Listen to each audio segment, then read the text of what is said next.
capítulo 4, nós vamos ler a partir do versículo 11. Todos encontraram aí? Amém? Amém.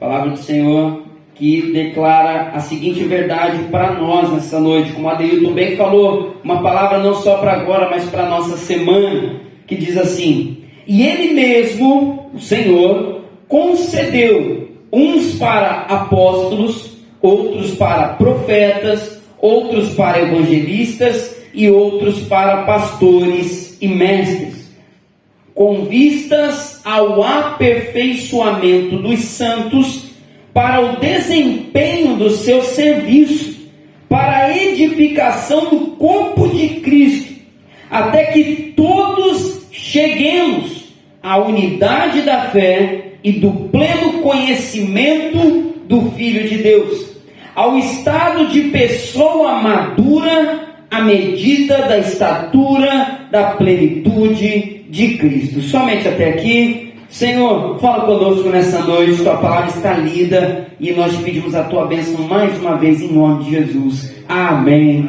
A igreja pode se assentar, mantendo aí a Bíblia aberta para juntos refletirmos aí nessa palavra. Amados, o tema da mensagem dessa noite é maduros. Nós vamos falar aí um pouco mais sobre maturidade. E quem veio na última quinta-feira, quem veio hoje de manhã, já está aí recebendo uma sequência de palavras debaixo desse tema da maturidade. Eu lembrava a igreja aqui hoje pela manhã que o nosso tema do ano é a graça que nos faz crescer. Esse é o tema da nossa igreja local. A região está trabalhando o ano da graça e nós aqui estendemos ainda esse tema para a graça que nos faz crescer. O propósito de Deus é fazer de mim e de você filhos maduros na fé. Amém? Você crê nisso? Você concorda com isso? O propósito de Deus é a nossa maturidade. O propósito de Deus é o nosso desenvolvimento para chegarmos a essa estatura na fé. Precisamos buscar isso. Precisamos almejar ser filhos maduros. E aí quando a gente olha, amados, para esse assunto, quando a gente para pensar um pouco sobre esse tema, nós encontramos aqui no texto que a gente leu, especialmente aí no versículo número 11, uma declaração interessante para a gente refletir. Deus estabelece aparatos eclesiásticos para atingirmos esse propósito da maturidade. Deus prepara todo um aparato espiritual de cuidado, nos cerca de pessoas que Ele levanta com chamados, vocações, dons espirituais, para fazer de mim e de você homens e mulheres maduros na fé. Deus prepara todas essas coisas. Se a gente parar para pensar, olhando aqui para a nossa igreja local, nós temos aqui o pastor da igreja, nós temos aqui líderes de ministério, nós temos aqui líderes de grupos societários, homens, mulheres, jovens, juvenis, crianças, nós temos professores, temos líderes de célula, pessoas que exercem funções dentro da igreja local. A igreja tem ministério, a igreja tem grupos de cuidado, a igreja tem grupos que se reúnem nas casas, a igreja tem classes de escola dominical, a igreja tem culto, a igreja tem comunidade na mesa, a igreja tem torre de oração, a igreja tem tarde com Cristo. A gente vai olhando para todos esses ambientes e eu costumo dizer para vocês, cada ambiente tem um propósito dentro dessa estrutura. Esse momento que estamos aqui, por exemplo, é um momento de adoração, é um momento, o culto ao Senhor, um tempo que temos para rasgarmos o nosso coração diante dEle. O Senhor tem acesso à nossa vida de uma maneira muito especial, o Espírito Santo toca-nos de uma maneira especial, e esse momento, esse ambiente, ele tem um propósito, trabalhar esse amor que nós temos pelo Senhor. Um dos propósitos principais de um culto é fazer com que você saia desse lugar amando mais ainda Deus da sua vida. Você concorda com isso, amém? Nosso propósito aqui é sair amando Deus mais ainda. Esse é um propósito do culto. Quando a gente olha para um ambiente de ensino, o ambiente de ensino, Gabriela, ele tem uma finalidade: fazer de nós, homens e mulheres, que conhecem mais esse Deus.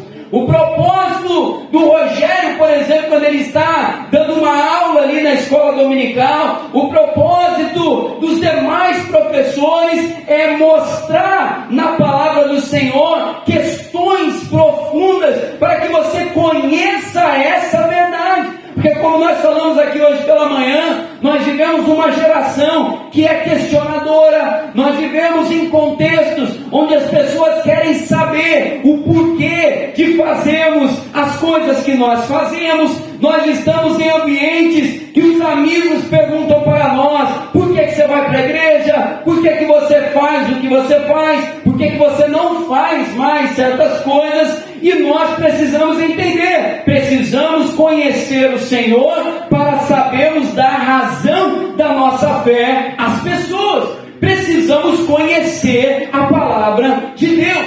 E a gente vai tocar um pouco mais nesse assunto aqui daqui a pouco. E uma outra coisa que nós temos também na igreja são ambientes de relacionamento. Nossa comunidade na mesa, as nossas células, são ambientes onde nós conversamos ao redor da palavra de Deus, onde nós falamos, onde nós ouvimos os outros falarem também, e é um momento onde relacionamentos são estabelecidos, porque Deus nos levantou para caminharmos unidos uns aos outros, porque juntos nós somos mais fortes na fé em Cristo Jesus.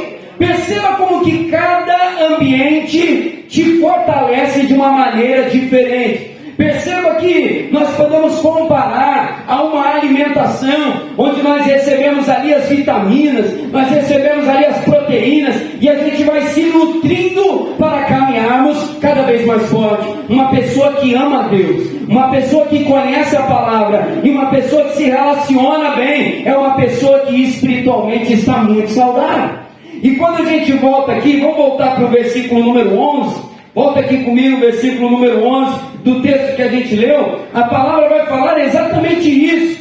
E Ele mesmo, ou seja, o Senhor, concedeu uns para apóstolos, outros para profetas, outros para evangelistas e outros para pastores e mestres. Nós temos aqui uma estrutura de vocações, uma estrutura de chamados espirituais que servem a um propósito, que servem a uma finalidade. E aí, quando a gente volta aqui pensando sobre os nossos dias, nós temos uma tentação, nós temos um problema que, se não tomarmos cuidado, Zelinha, a gente tropeça com muita facilidade. Nós vivemos numa geração que é viciada em entretenimento.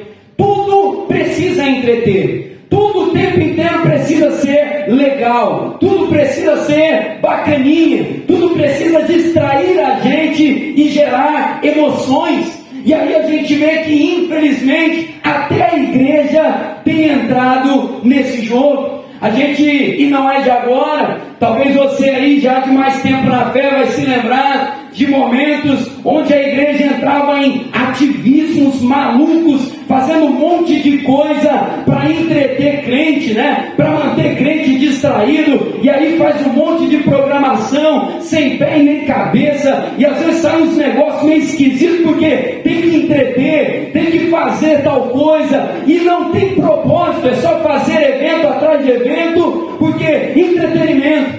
Pessoas escolhem igreja por entretenimento, igreja que vai me entreter mais, qualquer igreja que vai gerar mais sensações em mim, qual é a igreja que vai me fazer chorar mais, que vai me fazer rir mais, que vai me deixar mais arrepiado, qual é a igreja que vai... E às vezes a gente se vê nessa posição, Rogério, também, de escolher, tomar decisões importantes na nossa vida, baseado no desejo por entretenimento. O tempo inteiro a gente precisa, não, tem que ser o louvor, ele precisa precisa gerar. Se eu não chorar, o louvor não foi bom.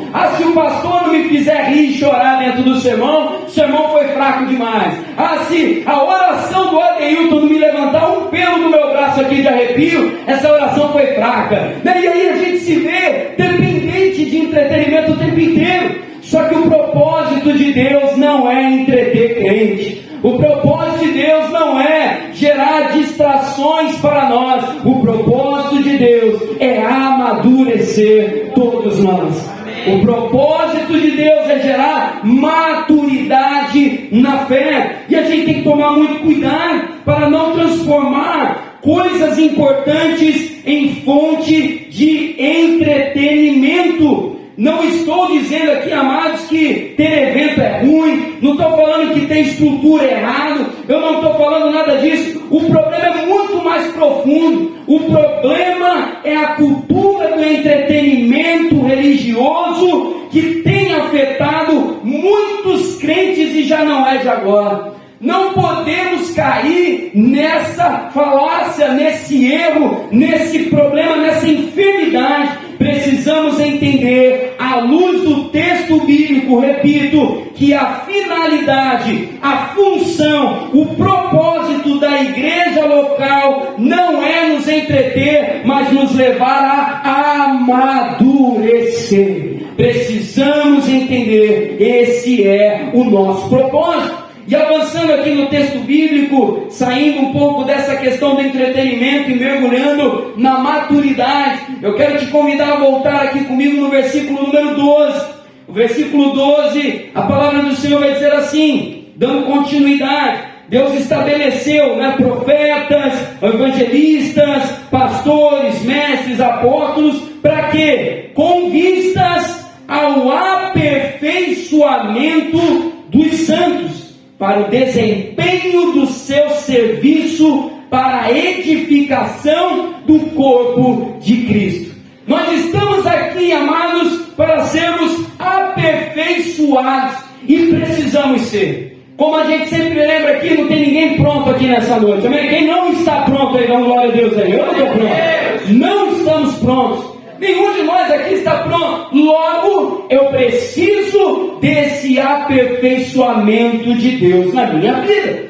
Logo, todos nós aqui precisamos apertar um pouco mais os parafusos, precisamos ser exortados um pouco mais na nossa vida. E repare, envolve todas as áreas da nossa vida. Como a gente sempre fala, ser cristão não tem a ver apenas com uma religião, tem a ver com algo que toca a nossa vida por completo. A graça nos faz crescer em todas as áreas da nossa vida. O propósito de Deus é fazer de você um cristão que se relaciona com as pessoas da forma que agrada o Senhor. O propósito de Deus é te fazer um cristão que administra os seus recursos materiais de uma maneira que agrada o coração de Deus. O propósito do Senhor é nos fazer homens e mulheres que vivem segundo os propósitos do Altíssimo nessa terra. E isso vai envolver um constante aperfeiçoamento na fé. O propósito dessa estrutura toda aqui é gerar esse aperfeiçoamento. E ele segue dizendo que o propósito do aperfeiçoamento é o serviço. O propósito do aperfeiçoamento é despertar em mim e em você o entendimento: eu estou aqui porque Deus me levantou para servir. Eu estou aqui porque o Senhor me criou com dons, com capacidades, com vocação para servir vidas naquilo que Ele me gerou para fazer. Você que exerce a sua profissão, seu ministério, a gente fala disso aqui direto. O propósito de todos nós aqui nesse lugar é entender: não existem pessoas que não têm utilidade diante do Senhor. Todos nós somos úteis para ser bênção nessa terra. E o propósito de gerar amadurecimento é também para servirmos mais e servirmos melhor. E o versículo 12 ainda vai terminar dizendo a edificação do corpo de Cristo. E aí finalmente chegamos ao versículo número 13, que vai dizer: até que todos nós cheguemos à unidade da fé e do pleno conhecimento conhecimento do Filho de Deus e ao estado de pessoa madura, à medida da estatura de Cristo Jesus. Então vamos ver essa maturidade aqui que o texto bíblico está nos ensinando. Quando a gente olha para o contexto bíblico, nós vemos que Paulo está escrevendo essa carta dentro de uma cultura greco-romana, dentro de uma cultura que estava mergulhada na filosofia, nos debates, nas discussões. E Aristóteles, um filósofo que todos nós conhecemos, falava também sobre o que era maturidade. Aristóteles viveu antes, de Paulo, mas as ideias de Aristóteles ecoavam também nos dias de Paulo. E Aristóteles ensinou algo sobre maturidade, ou seja, à luz da filosofia greco-romana que ecoava ainda nos dias do apóstolo Paulo. Ser maduro significa atingir a plena capacidade humana, significava o ser humano atingir o seu melhor estado, o seu melhor potencial. A maturidade, segundo a ideia de Aristóteles, era que o ser humano crescesse, se desenvolvesse, para que ele pudesse ser, William, sua melhor versão, para que ele pudesse ser o melhor cidadão, para que ele pudesse ser uma pessoa que trouxesse uma maior contribuição para o ambiente onde ela estava. Essa era a noção da filosofia grega naqueles dias, que era popular no meio do povo naquele tempo. Só que aí Paulo, com a inspiração do Espírito Santo, ele traz aqui uma outra noção de maturidade que tem uma leve diferença com relação ao argumento de Aristóteles. Aristóteles falava: ser maduro é ser a minha melhor versão. Só que Paulo, inspirado pelo Espírito Santo, vai dizer que ser maduro é ter a estatura de Cristo Jesus. Ser maduro é se moldar de acordo com a estatura de Cristo Jesus. Ou seja, é viver como Cristo viveu. É ter Cristo, Letícia, como padrão para a minha vida. É, em meus passos, viver segundo os passos de Jesus. Essa é a estatura da maturidade espiritual que o Senhor tem para mim e para você, para todos nós vivemos. Então, como que essa maturidade vai se expressar em termos práticos? Eu trago aqui para nós 3 coisas para a gente poder refletir aqui como essa maturidade se expressa segundo a estatura de Cristo Jesus. A primeira delas é que eu sou maduro e eu revelo essa maturidade na prática do amor. A primeira coisa que nós aprendemos segundo os ensinamentos das Sagradas Escrituras. E quando a gente fala de amor, é sempre importante pontuar: amor é uma palavra que está maltratada hoje em dia. Muita gente fala de amor, e as pessoas pensam que amor é um monte de coisa. Só que quando a gente olha para a palavra, amor é se entregar pelo outro. Amor é ter o outro em lugar de cuidado na minha vida. Amor é servir. Amar é servir, perdão. Eu preciso manifestar a minha maturidade espiritual pela maneira como eu amo as pessoas. E isso aqui é importantíssimo para nós, porque Jesus deixou essa palavra também nos últimos ensinamentos aos apóstolos, antes dele ser preso, condenado e morto. Nisto o mundo me conhecerá, quando vocês tiverem amor uns pelos outros.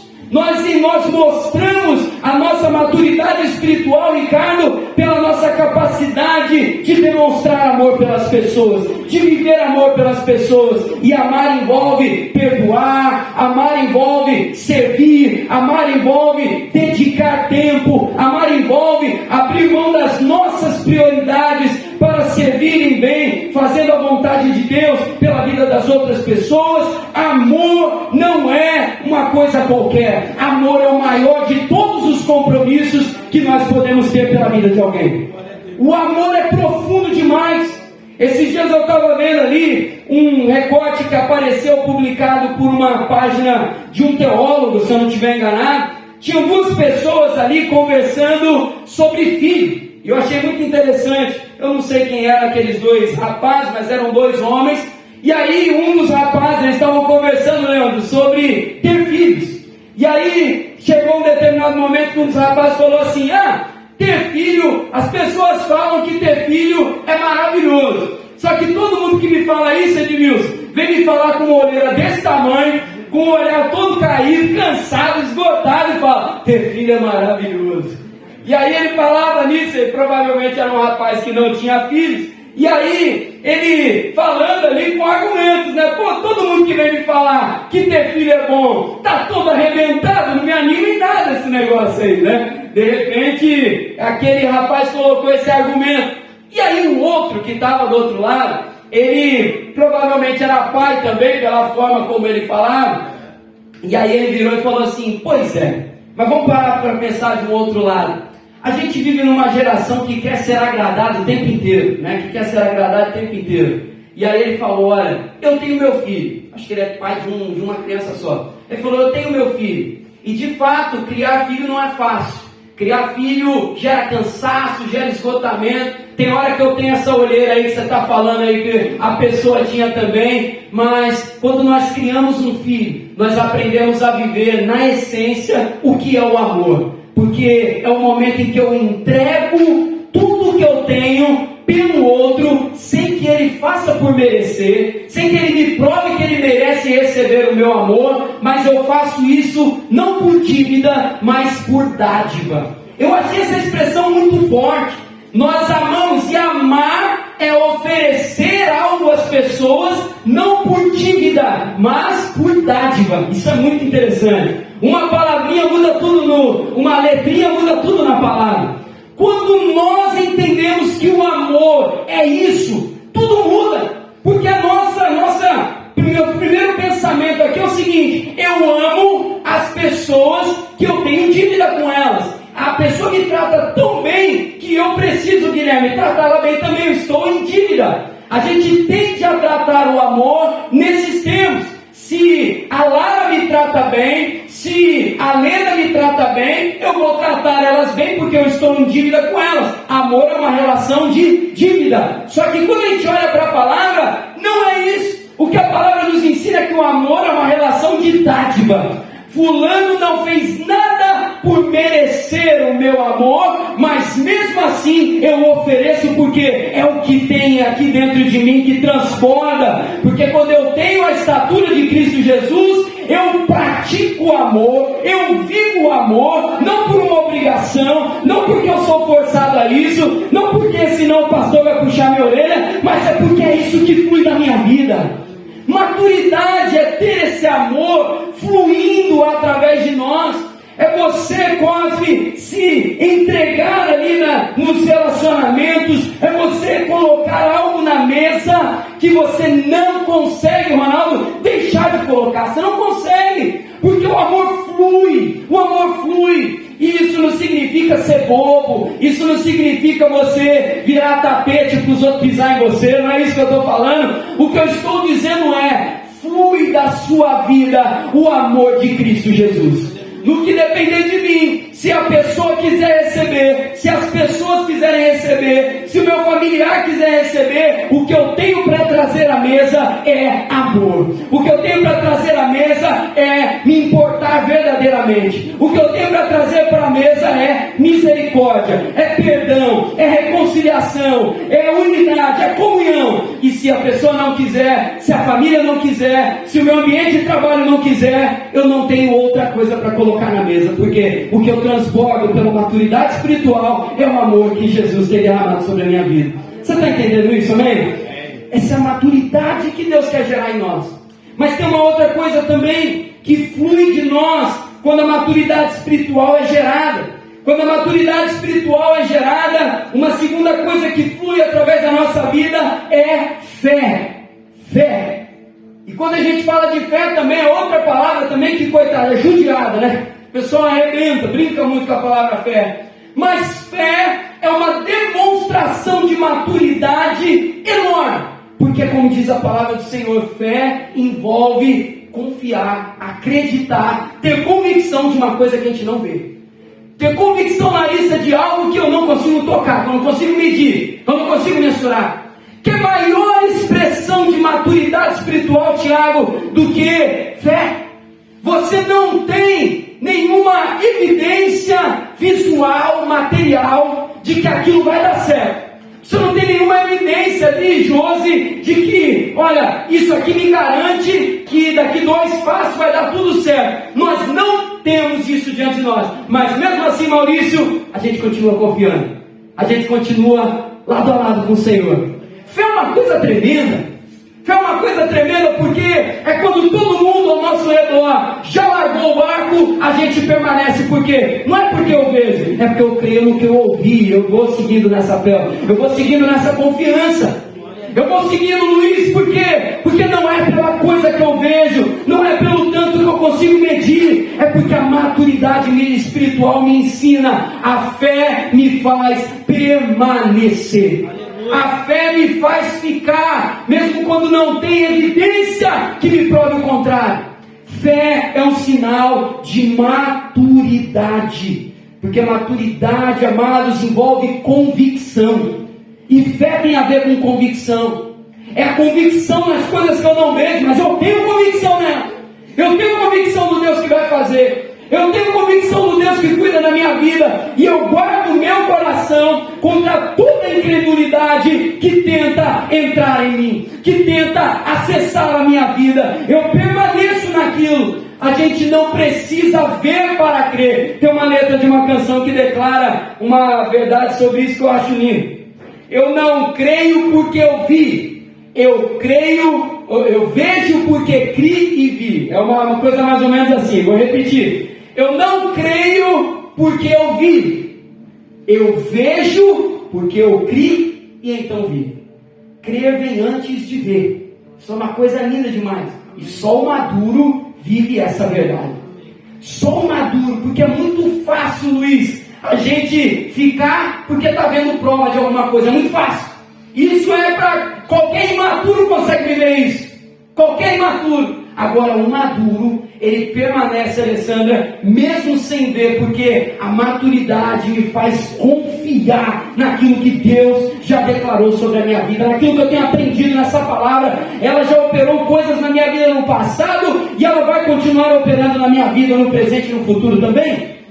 Fé é uma manifestação de maturidade. E uma terceira coisa que o maduro vive também na sua vida é a perseverança.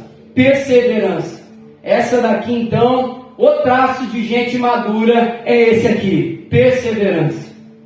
Permanecer. Como eu falei no início aqui, hoje a nossa geração é viciada em entretenimento. Quando não tem mais divertimento, quando não tem mais graça, a gente troca o brinquedo. Quando não tem mais graça, a gente troca as pessoas. Quando não tem mais graça, a gente troca a roupa, a gente troca as coisas, a gente troca. Enquanto tem graça, eu fico. Quando não tem graça mais, eu troco. Eu abandono, eu saio fora. Só que a maturidade é permanecer, mesmo quando está tudo dando errado. Maturidade é permanecer, porque o compromisso é maior do que as sensações. Amém. O compromisso é maior do que o que as minhas emoções estão sentindo ali. Não sei se a expressão melhor é essa se usar. O que as minhas emoções estão gritando. O meu compromisso é maior. É como a gente brinca falando de casamento. Quando está ali no namoro, quando está ali no noivado. Hoje eu vou pegar o Rogério e a Zelinha aqui para Cristo aqui. Quando a Zelinha conheceu o Rogério é dançarino de breakdance, para quem não sabe aí, varão era dançarino. Rogério dançando lá em Cavalcante. Um belo dia, Leandro, a Zelinha chega lá em Cavalcante lá, tá esse jovem dançando, igual uma... parece que nem tinha osso. O homem estava arrebentando. Aí a Zelinha olhou e falou, esse aí. E aí o Rogério viu a Zelinha, amor à primeira vista e namorados. Maravilha. Aí toda vez que se encontra, Rogério cheiroso, cabelo arrumado. A Zelinha também cheirosa, cabelo arrumado, aquela alegria, coisa maravilhosa, sorriso na cara.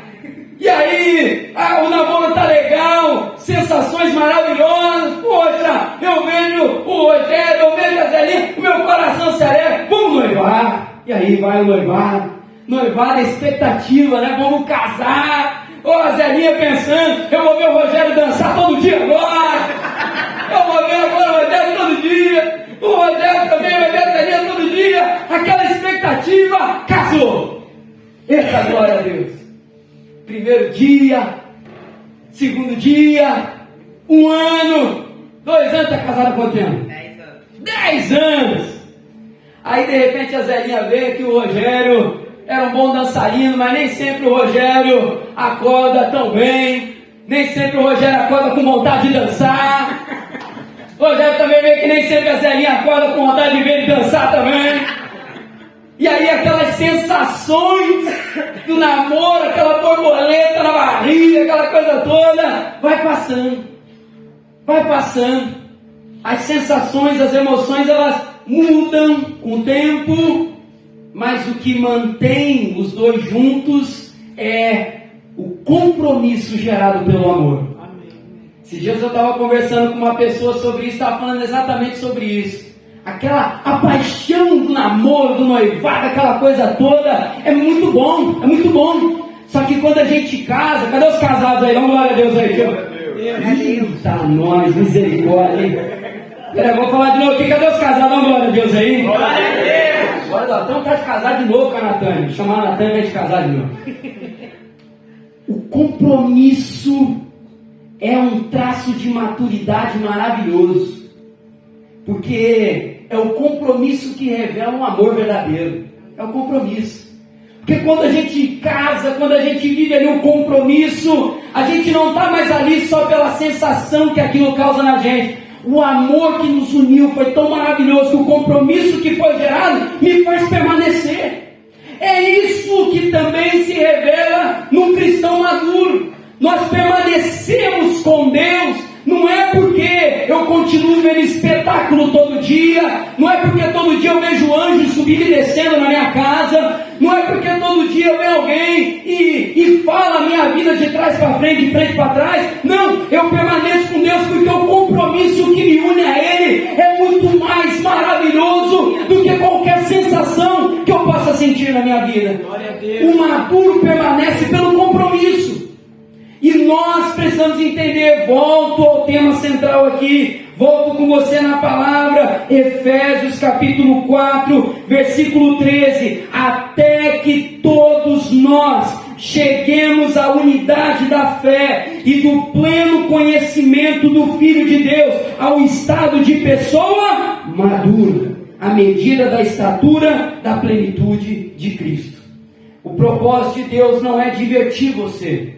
O propósito de Deus não é entreter você. A igreja não é um parque de diversão. O culto não é um ambiente para convencer você de que isso aqui tudo é maravilhoso. Não, o propósito de Deus é te resgatar das trevas para a luz, é trabalhar a sua vida e fazer você amadurecer.